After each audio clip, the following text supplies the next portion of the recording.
Natif de Tarifa, Andalousie, Luis Fernandez s'installe en France avec sa mère et ses 5 frères et sœurs en 1968, en banlieue lyonnaise, à Vénissieux dans le quartier des Minguettes, une de ces zones à urbaniser en priorité. ZUP, symbole de la modernité, chargé de résorber la crise du logement qui accompagne les 30 glorieuses, dans ce qu'il définit lui-même comme une tour de Babel, qui reçoit, aux côtés des Espagnols et des Portugais, le flux migratoire croissant de Nord-Africains.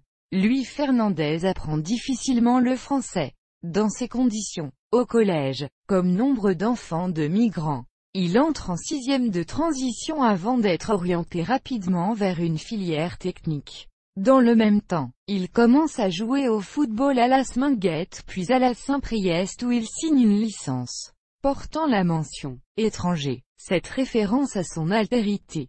Le jeune Louis l'a subi sur les terrains de football où il est fréquemment traité d'espingouin, colibet auquel il réagit violemment et sera même suspendu 6 mois. Il n'en reste pas moins que, par la suite, sa nationalité constitue un obstacle à l'épanouissement de sa passion au niveau professionnel. Ainsi, alors qu'il occupe un emploi d'électricien dans une chaudronnerie, ses qualités de joueur de football lui permettent d'effectuer un stage dans le club de l'AS, Nancy-Lorraine, en dépit de la bonne impression laissée aux dirigeants lorrains. Le président Claude Cunaille lui indique qu'il ne peut l'intégrer à son effectif car il est étranger. Il fera un autre stage dans un club professionnel, au Paris Saint-Germain, le club de la capitale. Cette fois-ci, il sera conservé par les dirigeants parisiens et signe un contrat de stagiaire en 1978 et non un contrat professionnel car au même moment,